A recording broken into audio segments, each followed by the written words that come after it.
نحمده ونستعينه ونستغفره ونعوذ بالله من شرور أنفسنا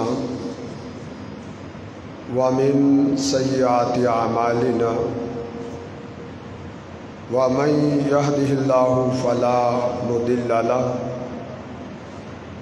ومن يضلله فلا هادي له أشهد أن لا إله إلا الله وحده لا شريك له وأشهد أن محمدا عبده ورسوله أما بعد فإن خير الحديث كتاب الله وخير الهدي هدي محمد صلى الله عليه وسلم وشر الأمور محدثاتها وكل محدثة بدعة وكل بدعة ضلالة وكل ضلالة في النار إن الله وملائكته يصلون على النبي يا أيها الذين آمنوا صلوا عليه وسلموا تسليما اللهم صل على محمد وعلى آله وأصحابه وسلم اعوذ باللہ السمیع العلیم من الشیطان الرجیم بسم اللہ الرحمن الرحیم فلولا نفر من كل فرقة منهم طائفة يتفقهوا في الدين قال النبی صلی اللہ علیہ وسلم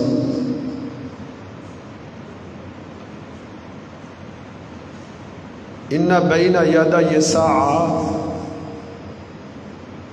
یرفع العلم وینزل الجہل او کما قال النبی صلی اللہ علیہ وسلم۔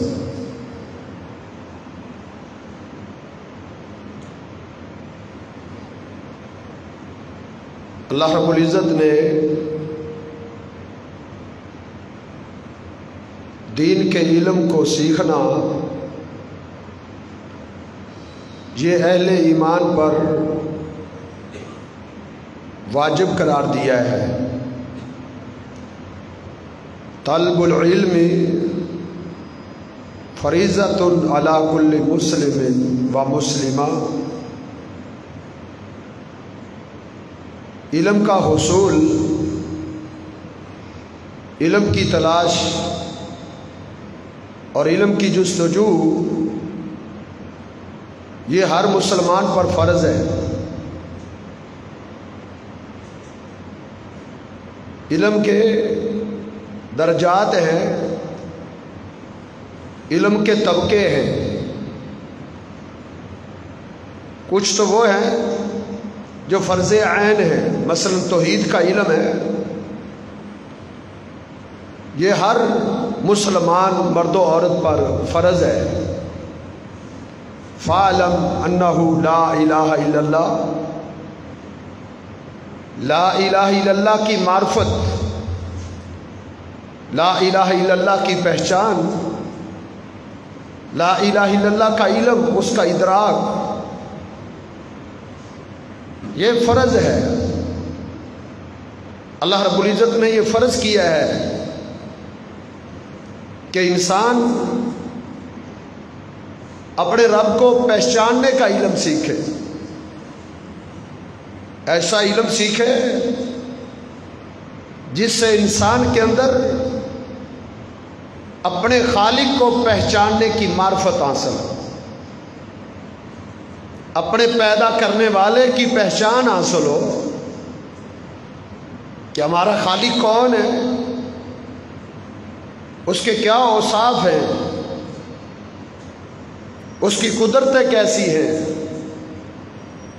اس کی گرفت کیسی ہے، اس کی پکڑ کیسی ہے، اس کی بخشش کیسی ہے،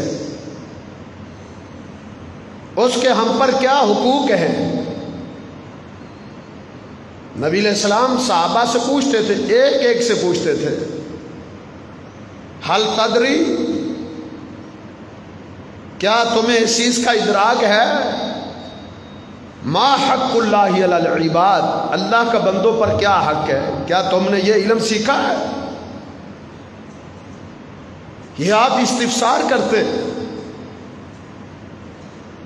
کہ کیا تم جانتے ہو اتدری ما حق اللہ علی العباد، اللہ رب العزت کا بندوں پر کیا حق ہے، اللہ کیا چاہتا ہے،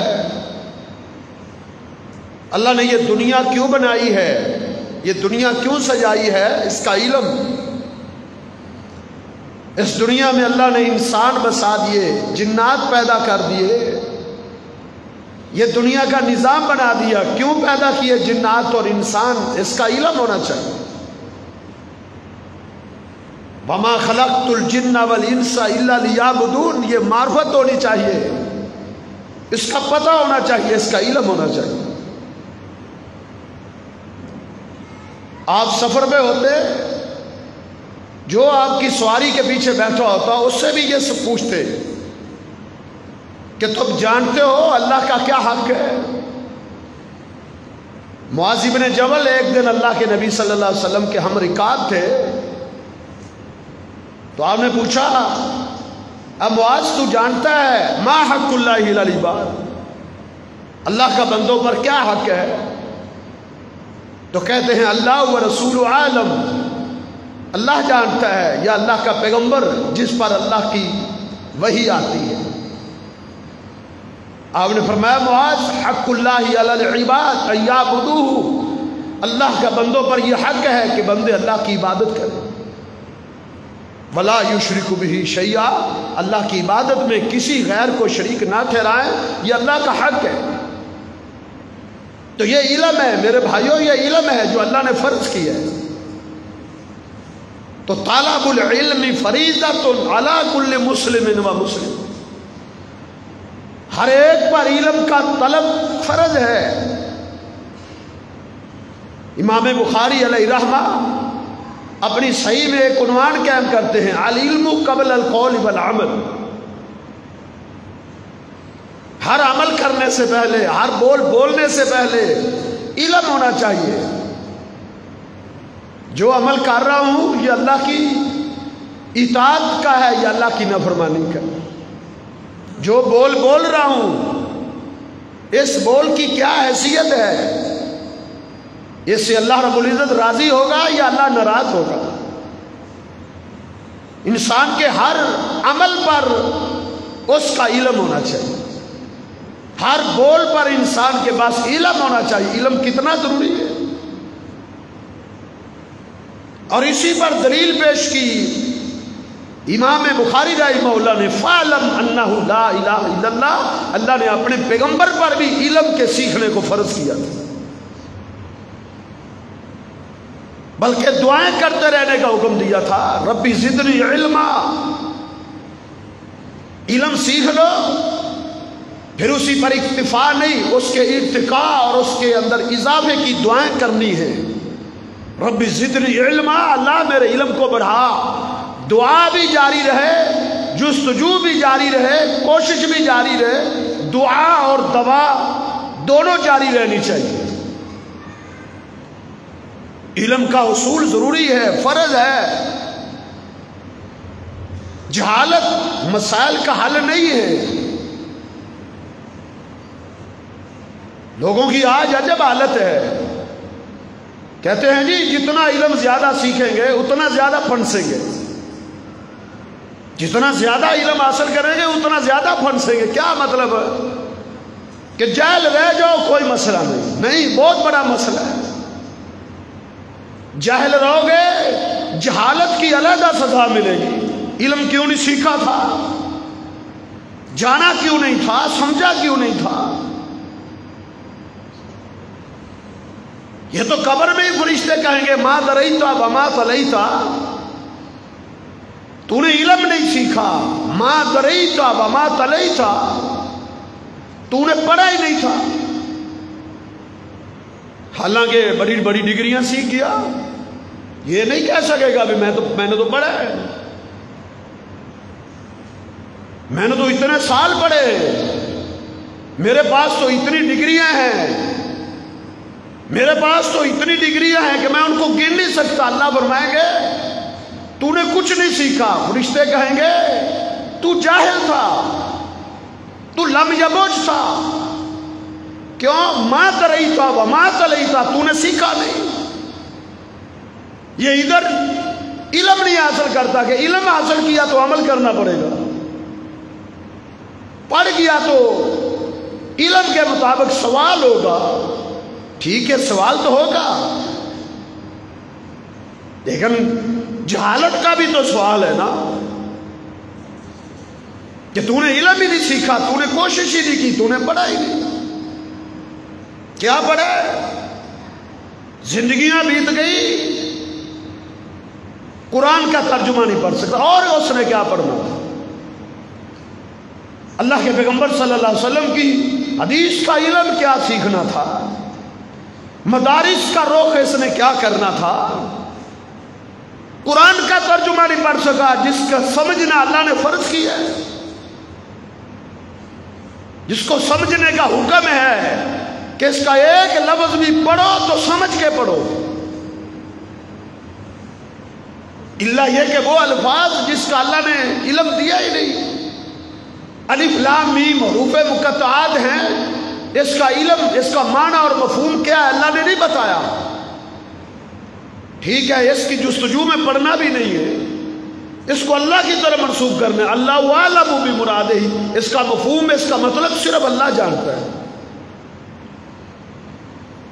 لیکن قرآن کی آیات کا جو علم اللہ نے اتارا ہے اس کا فہم ضروری ہے۔ 3 دن سے پہلے آپ نے فرمایا قرآن کو مکمل نہ کرو، جس نے 3 دن سے پہلے قرآن کو مکمل کیا لم یفقہ، وہ قرآن کو سمجھا نہیں۔ کیا معنی؟ سمجھنا فرض ہے، تفقہ ضروری ہے قرآن کا، قرآن کا ترجمہ ہی نہیں پڑھ سکا تو فرشتے تو کہیں گے نا ما دریتا وما تلیتا، تو نے دین کا علم سیکھنا تھا، کتاب نازل کی گئی تھی، اس کو جاننا تھا، اس کو جانے ہی نہیں، بس مولوی کے سپرد ہے، وہ جو چاہے ترجمہ اس کا کرتا جائے، جو چاہے اس کی تفسیر کرتا جائے، بس آمنا وصدقنا۔ میرے بھائیوں اللہ کی کتاب کا علم فرض ہے، تعلم کتاب اللہ، وہ کتاب اللہ کو سیکھنا ہے، اس کو سمجھنا ہے۔ افلا یتدبرون القرآن ام علی قلوب اقفالها، اللہ فرماتے ہیں کیا وجہ ہے، کیا سبب ہے، کیا علت ہے؟ آج لوگ توحید و سنت سے کیوں دور ہیں؟ آج عبادات سے، اللہ کے فہم سے، آج اللہ رب العزت کی ادراک، اللہ کی معرفت سے آج کیوں دور ہیں؟ افلا یتدبرون القرآن، قرآن پر غور و خوض چھوڑ دیا ہے نا، اللہ فرما رہے ہیں تم نے قرآن پہ غور کرنا چھوڑ دیا، تم نے قرآن پر تدبر کرنا چھوڑ دیا۔ بھائی غور کیسے ہوگا؟ قرآن پر تدبر کیسے ہوگا؟ وَلَقَدْ يَسَّرْنَا الْقُرْآنَ لِلذِّكْرِ فَهَلْ مِن مُدَّكِرٍ، اللہ فرماتے ہیں قرآن ہم نے سمجھنے کے لیے اتارا ہے، قرآن سمجھنے کے لیے اتارا ہے، سمجھنے کے لیے، ہم نے خالی رٹے کے لیے سمجھ لیا ہے، بس طوطے کی طرح بس اس کو رٹتے چلے جاؤ، جس طرح طوطے کو بول سکھائے جاتے ہیں نا، رٹائے جاتے ہیں، چوری کھانی ہے، وہ کہتا ہے چوری کھانی ہے، اسے نہیں پتا چوری کیا ہے، اسے پتہ ہی نہیں ہوتا، بس اس نے اس کو وہ وہ جملے وہ الفاظ رٹائے ہوئے ہیں. یہی حالت ہماری ہے. یہی حالت ہماری ہے کہ ہم نے قرآن کو سمجھنے کی زحمت ہی گوارا نہیں کی. طوطے کی طرح بس رٹا ہے، بس یا اسی طرح بس پڑھ لیا کافی ہے.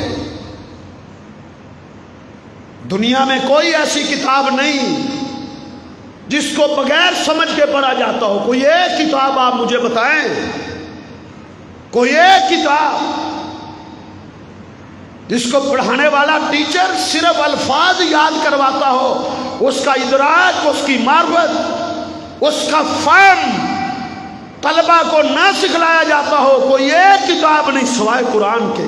قرآن کو پڑھا جاتا ہے بغیر سمجھ کے. اللہ نے اس لیے تو نہیں اتارا اس کو، یا قسمیں اٹھانے کے لیے تو نہیں، عدالتوں کے چکر لگوانے کے لیے تو قرآن نہیں نہ اتارا. یہ قرآن عمل کی کتاب ہے میرے بھائیو. عمل کی کردار کو یہ کردار کے اندر نکھار پیدا کرتی ہے. یہ انسان کی سوچیں تبدیل کرتی ہے. یہ انسان کے افکار اور اس کے عقائد کو بدل دیتی ہے. یہ کتاب انسان کے اندر نور پیدا کرتی ہے. یہ کتاب انسان کے اندر تقوی پیدا کرتی ہے. یہ کتاب انسان کے اندر جو ہے تبدیلی لاتی ہے. لیکن ہم پڑھتے ہیں اسی طرح رہتے ہیں. وَلَقَدْ يَسَّرْنَا الْقُرْآنَ لِلذِّكْرِ. قرآن کو اللہ فرماتے ہم نے سمجھنے کے لیے اتارا ہے. سمجھنے، اس کو سمجھنا فرض ہے. کتنی کوششیں کرتے ہم، ہماری اولادیں اس کو سمجھنے کے لیے. کتنی توانائی، کتنی دولت، کتنی محنت، کتنے ٹیوٹر رکھے ہوئے ہیں. کوئی سینے پہ ہاتھ مار کے کہے نا کہ میں اپنی دولت کو صرف کرتا ہوں اپنے بچے کو قرآن کا فہم دینے کے لیے، میں ٹیوشن بھرتا ہوں اپنے بچے کو قرآن سکھانے کے لیے، سمجھانے کے لیے، فلاں ٹیوٹر اور فلاں استاد کے پاس جاتا ہے، اس کو ہم فیس دیتے ہیں. کون ہے؟ ذلت و رسوائی مقدر نہ بنے تو کیا بنے؟ ان اللہ یرفع بہذا الکتاب اقواما. ان قوموں کو عروج ملا تھا، ان قوموں کو ترقی ملی تھی، ان قوموں نے دنیا کو روند ڈالا تھا. کیسر و کسرا کی انہوں نے چھکے چھڑا دیے تھے. انہوں نے اپنے پاؤں کے نیچے ان کے غرور کو روند ڈالا تھا. وجہ کیا تھی؟ انہوں نے اللہ کی کتاب کو سمجھا تھا تو اس کے مطابق زندگیاں ڈھال لی تھی. دنیا میں حکمران بن گئے. وہ معزز تھے زمانے میں، وہ معزز تھے زمانے میں حامل قرآن ہو کر. وہ معزز تھے زمانے میں مسلمان، نام کے مسلمان نہیں تھے. ہم ذلیل و خوار ہوئے تارک قرآن ہو کر.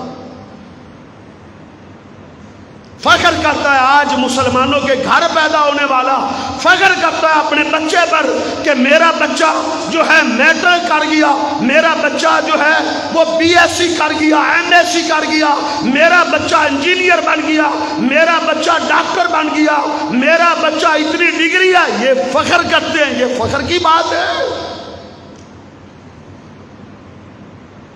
یہ کوئی فخر کی بات نہیں ہے. فخر کی بات کیا ہے؟ ان اللہ یرفع بہذا الکتاب اقواما. فخر کی بات یہ ہے قرآن کا فہم ہو، قرآن کا عالم ہو، قرآن کو جاننے والا ہو. یہ فخر کی بات ہے.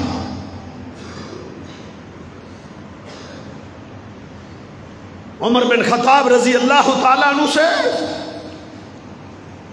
ملاقات کے لیے ایک گورنر آیا،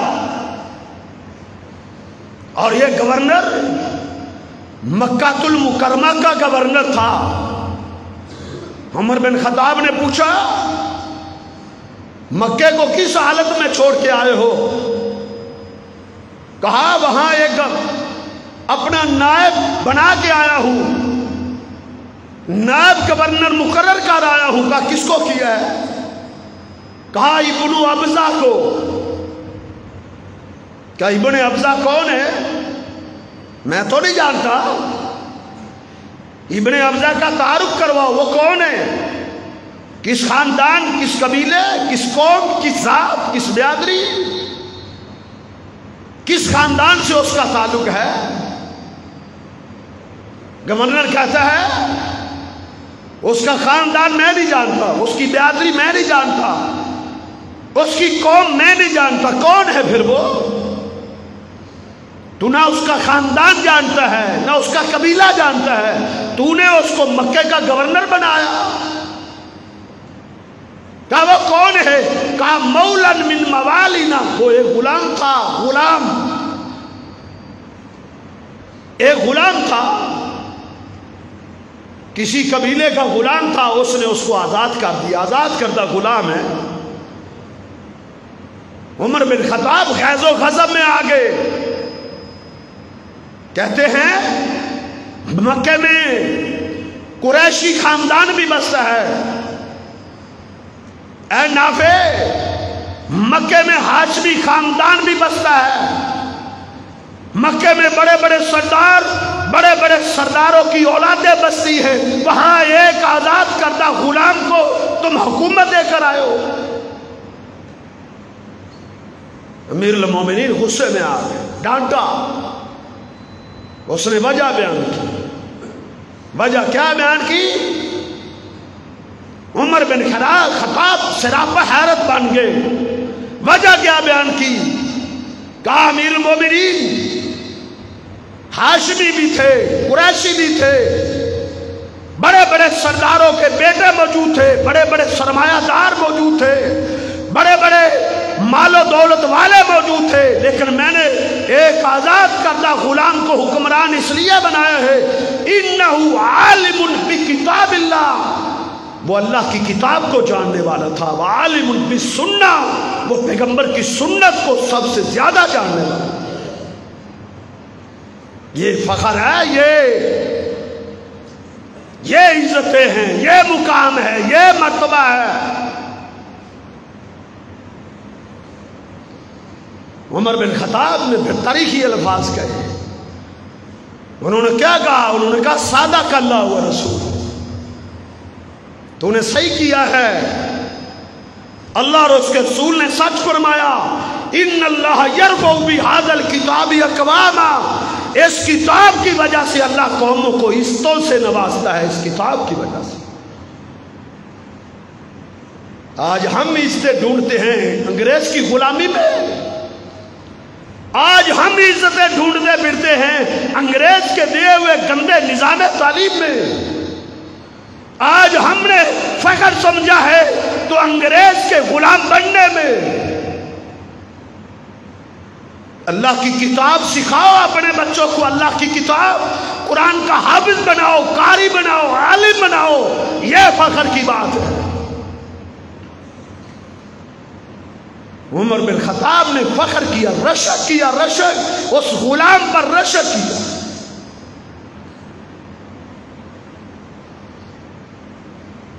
ایک بستی میں 6 سال کا بچہ،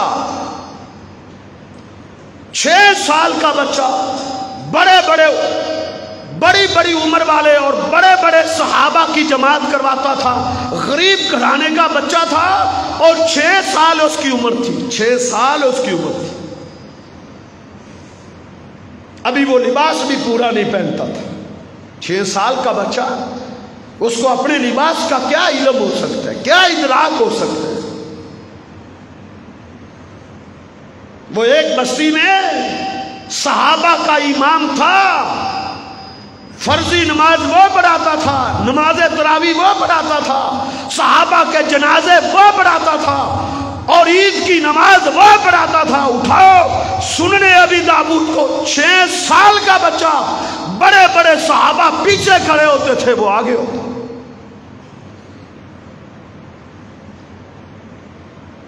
سجدے میں جاتا تھا، شرمگاہ ننگی ہو جاتی تھی، قمیض چھوٹی تھی. عورتوں نے شرم دلائی، کہا تمہارا امام ہے، اس کی ضروریات تمہارے ذمہ ہیں، اس کو لباس تو پورا لے کر دو. اس کے لباس کا تو بندوبست کرو. لوگوں نے اس کو لمبی قمیض سلا دی. پوچھا گیا یہ بچہ جماعت کیوں کرواتا ہے؟ یہاں کوئی بڑی عمر والا مسلمان نہیں. صحابہ موجود تھے جنہوں نے اللہ کے پیغمبر کے ہاتھ پر بیعت کی تھی. تو کیا کہا گیا؟ کہا اللہ کے پیغمبر کا فرمان حدیث کی وجہ سے کہ امامت وہ کروائے گا اقرأہم کتابا، جس کو سب سے زیادہ اللہ کی کتاب آتی ہے، امامت اس کا حق ہے. جب اس بستی کے جوانوں سے، جب اس بستی کے بوڑھوں سے، جب اس بستی کے بچوں سے قرآن سنا گیا، سب سے زیادہ قرآن 6 سال کے بچے کو آتا تھا، وہ امام بنا. ان اللہ یرفع بہذا الکتاب اقواما، یہ عزت ہے، یہ شرف ہے، شرف. اس کے لیے وقف کرے.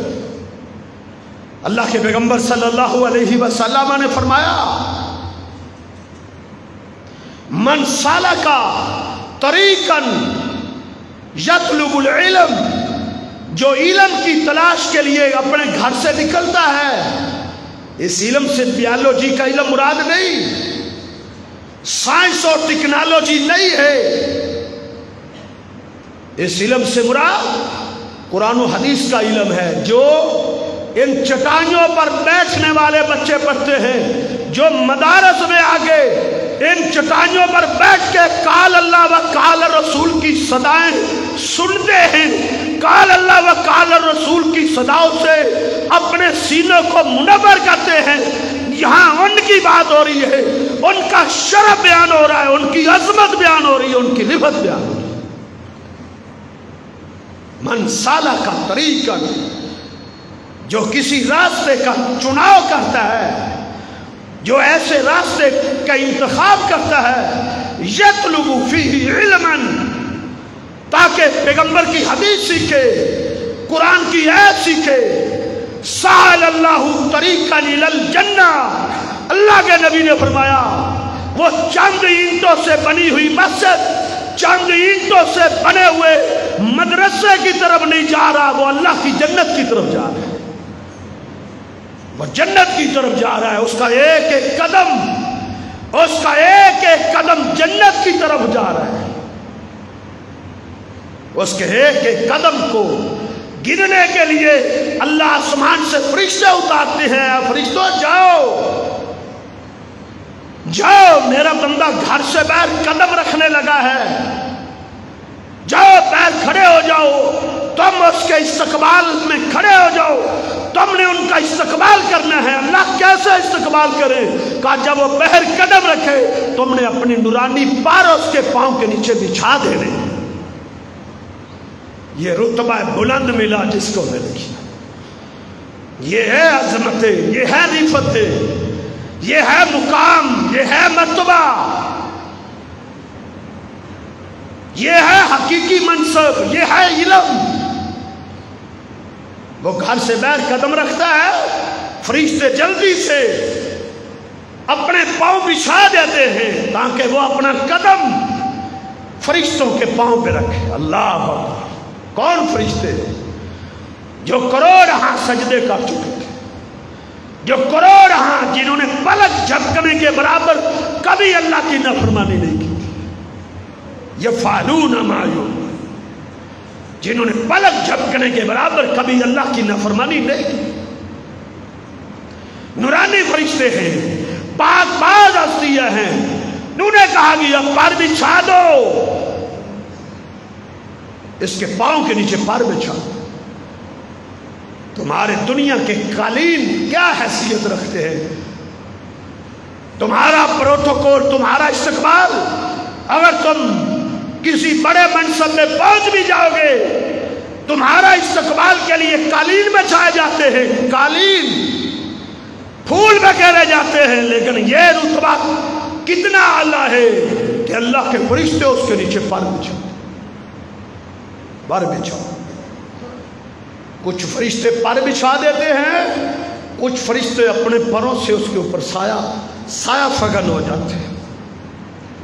وہ چل رہا ہوتا ہے، فرشتے اپنے پار اس کے آگے بچھاتے چلے جاتے ہیں. وہ قدم اٹھاتا ہے، اگلا پاؤں رکھنے سے پہلے فرشتہ اپنا پر بچھا دیتا ہے. وہ اگلا پاؤں رکھتا ہے، وہ اپنا اگلا پاؤں رکھتا ہے. وہ پر بچھاتے چلے جاتے ہیں. اوپر پروں سے سایہ ہوا ہے. یہ پروٹوکول دنیا کے کسی شخص کے حصے میں آیا؟ یہ ان کا ہے جو اللہ کی کتاب کے ساتھ جڑ جاتے ہیں، اپنے بچوں کو جوڑ دیتے ہیں. میرے بھائیوں، اللہ کے دین کو سیکھنے کے لیے مخلص ہو جاؤ. اخلاص کے ساتھ اللہ کے دین کو سیکھو، اخلاص کے ساتھ. اسی میں بس نہیں. اللہ سمندر کی مچھلیوں کو آرڈر دیتا ہے. سمندر کی مچھلیوں کو ایک آرڈر ہوتا ہے، چیونٹیوں کو حکم ہوتا ہے. چیونٹیوں کو کیا آرڈر ہوتا ہے؟ اے سمندروں کی مچھلیوں، میرا ایک بندہ یا میرے بندے کا ایک بیٹا آج اللہ کا دین سیکھنے کے لیے، میری کتاب کا علم حاصل کرنے کے لیے گھر کے سے نکلا ہے. تم بھی اس کے ساتھ جڑ جاؤ، تم بھی اس کے ساتھ مصروف ہو جاؤ. اللہ ہم کیا کرے؟ کہا تم اس کے لیے بخشش کی دعائیں کرتی رہو. جب تک وہ واپس نہیں آ جاتا تم اس کی بخشش کی دعاؤں میں لگی رہو.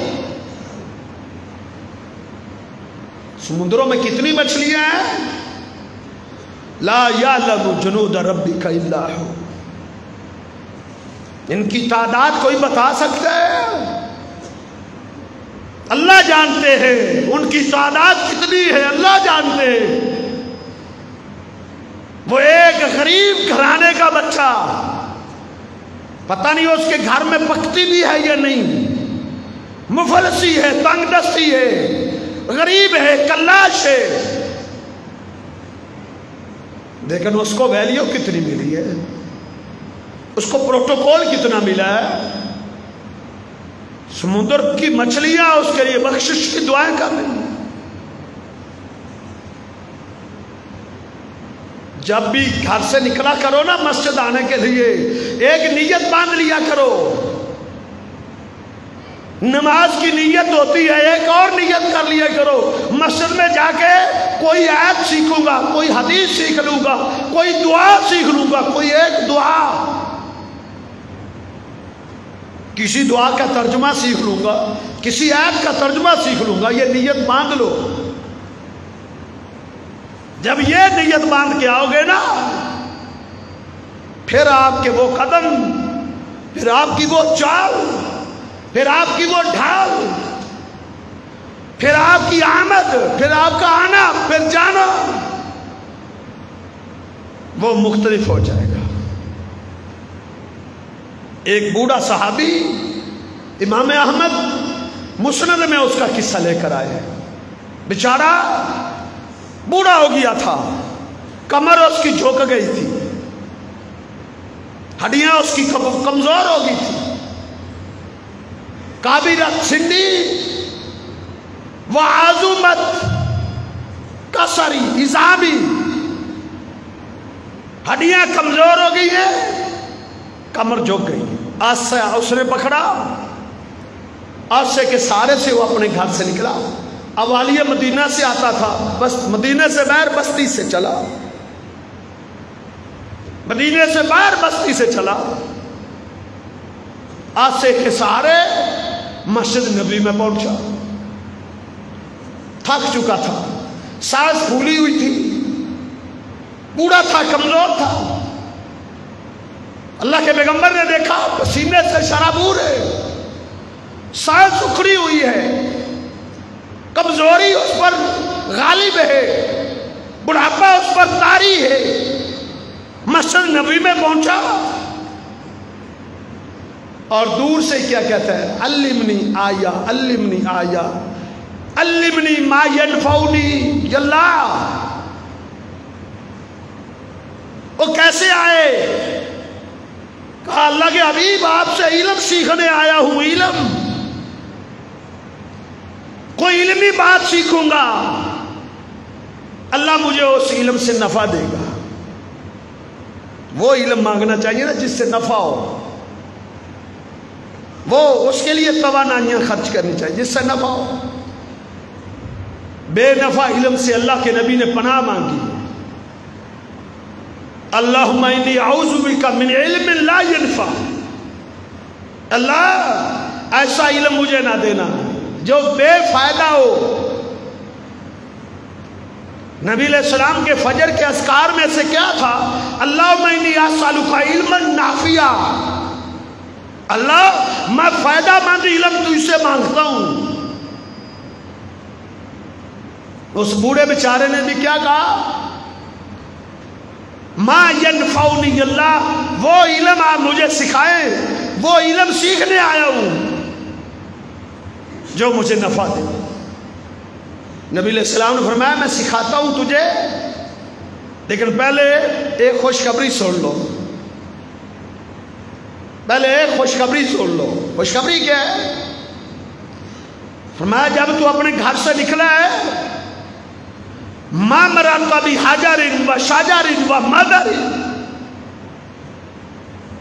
اے قبیصہ تو جس درخت کے پاس سے گزر رہا تھا، وہ درخت، اس کی ٹہنیاں، اس درخت کے پتے، ایک ایک پتا تیرے لیے بخشش کی دعا کر رہا تھا۔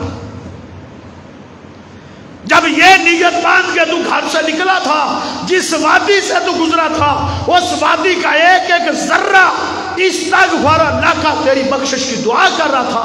جس دیوار کے پاس سے تو گزرا ہے، جس پتھر کے پاس سے گزرا ہے، جس تنکے کے پاس سے گزرا ہے، اس نے تیری بخشش کی دعا کی۔ یہ مقام نہیں، یہ رتبہ اور یہ عظمت اور یہ رفعت نہیں، سیکھنے کیا ہے؟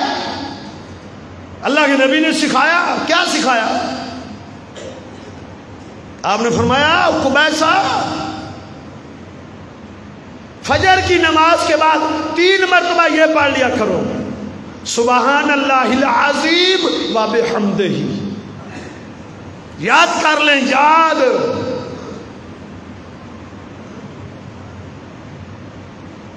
افسوس کی بات ہے، ہماری بدقسمتی ہے، سب کچھ یاد ہو جاتا ہے، دعائیں یاد نہیں ہوتی، ہماری زبان پہ چڑھتا ہی نہیں۔ اپنی قسمت پہ رونا چاہیے۔ فرمایا یہ پڑھا کرو سبحان اللہ العظیم، یہ جملہ بول کے سبحان اللہ العظیم و بحمدہ 3 مرتبہ پڑھ لیا کرو، صرف 3 مرتبہ۔ آقا اللہ کیا پیدا دے گا؟ کہ اللہ تجھے کوڑ کی بیماری سے بھی بچا دے گا، اللہ تجھے پھول بیری سے بچا دے گا، اللہ رب العزت تجھے نبینا ہونے سے بچا لے گا، اللہ تجھے فالج سے بھی بچا لے گا۔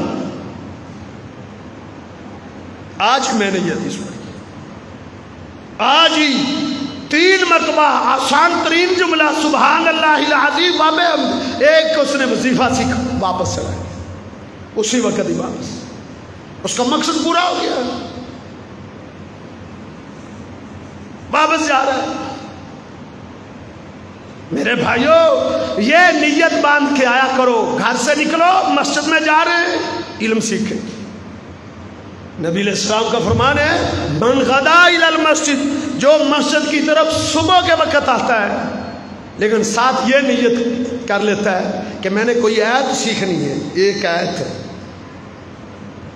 جب وہ ایک آیت سیکھ کے واپس گھر میں داخل ہوتا ہے نا، صرف آیت نہیں، وہ مکمل حج کا ثواب لے کے واپس جاتا ہے، مکمل حج کا۔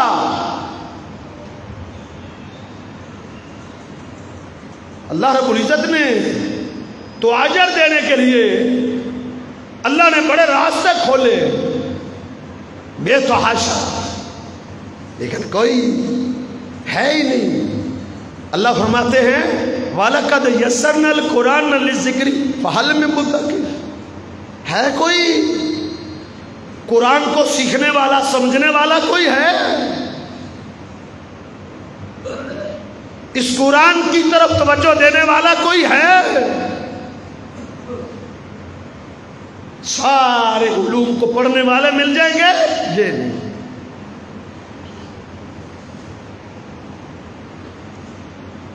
یہ بڑا عظیم راستہ ہے. اللہ کے دین کے لیے اپنے بچوں کو وقف کریں، پیغمبر کی حدیث کے لیے بچوں کو وقف کریں. یہ راستہ عزت کا راستہ ہے، عزت کا. بھوکے نہیں مرتے. جو اللہ کے دین کے لیے وقف ہو جاتا ہے، جو اپنے آپ کو اللہ کے دین کے لیے وقف کر دیتا ہے، اللہ اس کو ضائع نہیں کرتا. اللہ اسے بھوکا نہیں مانتا. 4 محدث، چاروں کا نام ہی محمد تھا. ایک کا نام تھا محمد بن ہارون کا بیٹا تھا. ایک کا نام تھا محمد بن خزیمہ، وہ خزیمہ کا بیٹا تھا. ایک کا نام تھا محمد بن اسحاق.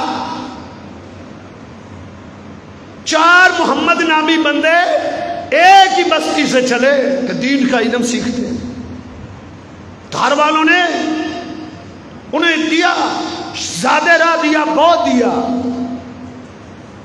جو مالدار تھے نا، بڑے بڑے مالدار بھی اللہ کا دین سیکھنے کے لیے نکلتے تھے. وہ اپنی دولتیں لے کر نکلتے تھے.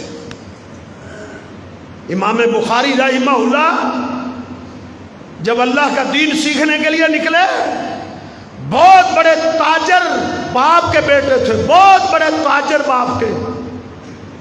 محمد بن اسماعیل، امام بخاری علیہ رحمہ کا باپ اسماعیل بہت بڑا محدث بھی تھا، بہت بڑا تاجر بھی تھا، بڑا مالدار تھا. وہ کہا کرتا تھا کہ میرے مال میں، جس دن وہ فوت ہونے لگا تھا نا، اس نے کہا میری ساری جائیداد میں، میری ساری دولت میں 1 درہم بھی حرام کا نہیں. حرام تو دور کی بات ہے، 1 درہم بھی شک کا بھی نہیں. شک کا. جب حلال کھلایا اسماعیل نے اپنے بیٹے کو، تو پھر بیٹا محدث بنا، سرمایہ لے کے نکلتا تھا،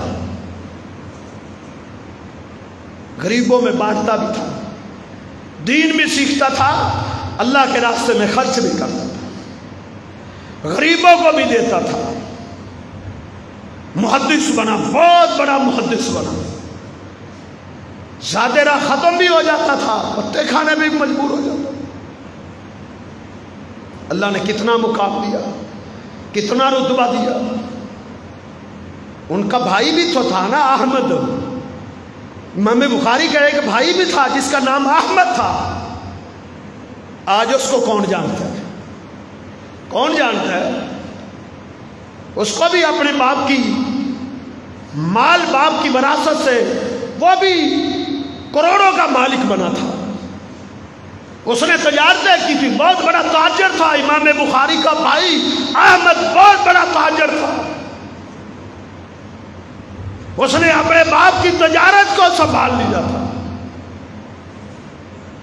آج اس کو کون جانتا ہے؟ اور وہ جس نے اپنے آپ کو اللہ کے دین کے لیے وقف کیا تھا، اللہ نے کیا مقام دیا اس کو. دنیا کا کون سا کونا ہے، دنیا میں کون سی مسجد ہے؟ جاؤ کائنات کا سروے کرو. آج میڈیا کا دور ہے، جاؤ گوگل کو کھولو، جاؤ علم کی دنیا میں ریسرچ کرو، ریسرچ مارو. مجھے کائنات میں کوئی مسجد دکھاؤ، مجھے کائنات میں کوئی مدرسہ دکھاؤ جس میں امام بخاری کا تذکرہ نہیں ہوتا، جس میں روز امام بخاری کو یاد نہیں کیا جاتا.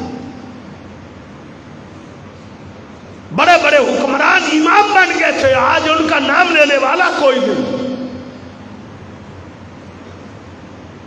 ان اللہ یرفع بہذا الکتاب اقواما، یہ عزت اللہ دین کی وجہ سے دیتا ہے، دین کی وجہ سے.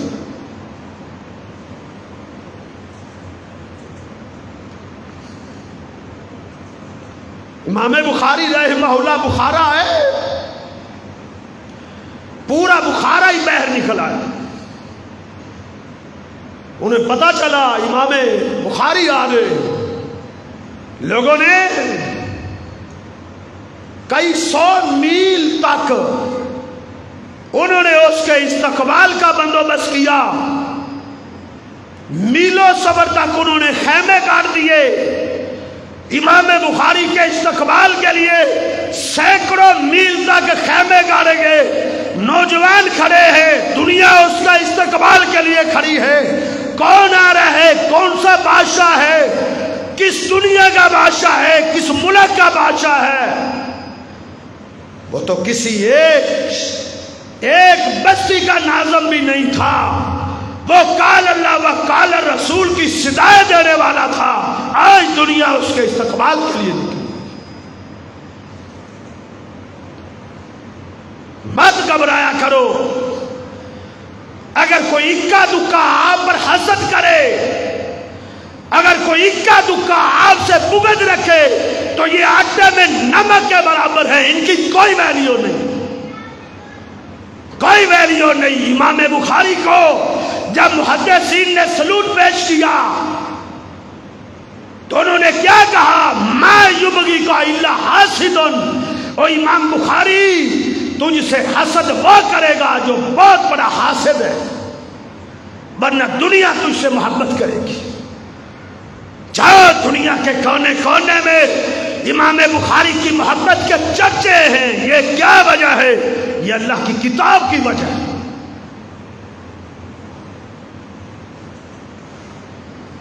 خلیفہ ہارون الرشید اپنی بیگم خاتون اول ملکہ زبیدہ کے ساتھ باہر نکلا. پولیس ساتھ تھی، فوج بھی تھی. بادشاہ شہر کا دورہ کرنے کے لیے نکلا ہے، حالات کا جائزہ لے رہا ہے. کسی کی کوئی شکایت تو نہیں، کسی کو کوئی مسئلہ تو نہیں. چل رہا ہے، آگے بھی پولیس ہے، پیچھے بھی پولیس ہے، دائیں بھی بائیں. اس کی بیوی نے کیا دیکھا کہ ایک جمع غفیر باہر نکل رہی ہے. ان کے ہاتھوں میں کلمے ہیں، کاپیاں ہیں، کتابیں، قلم دعات ہے ان کے ہاتھوں میں. سروں کو انہوں نے جھکایا ہوا ہے. انہیں کوئی پتہ نہیں بادشاہ جا رہا ہے. وہ اپنی دھن میں مبتلا ہے، ان پر اپنی دھن سوار ہے. وہ جا رہے جناب، ایک لمبی لین، ایک بہت بڑا ہجوم. بادشاہ کی بیوی خاموش نہ رہ سکی.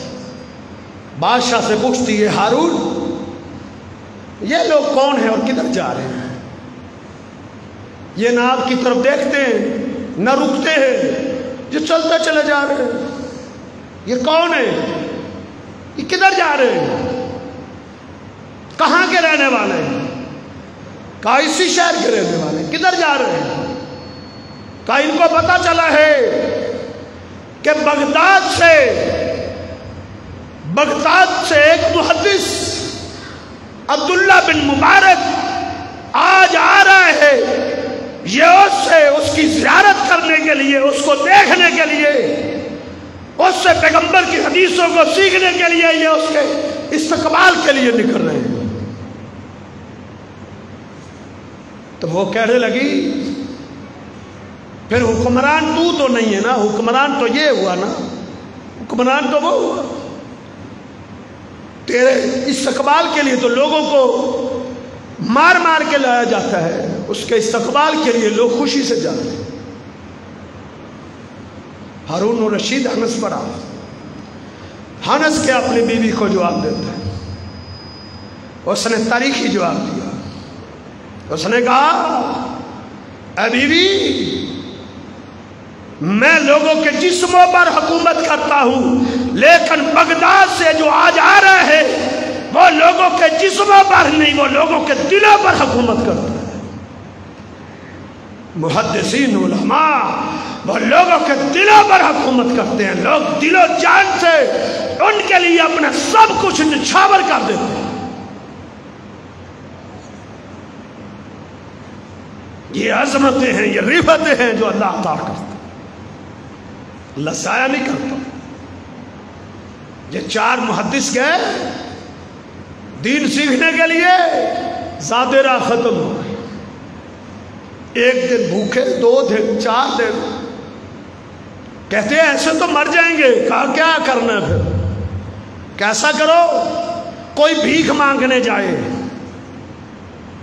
کوئی بھیک مانگنے جائے، لوگوں سے مانگا جائے. کہا قرآن ڈالو. قرآن ڈالا،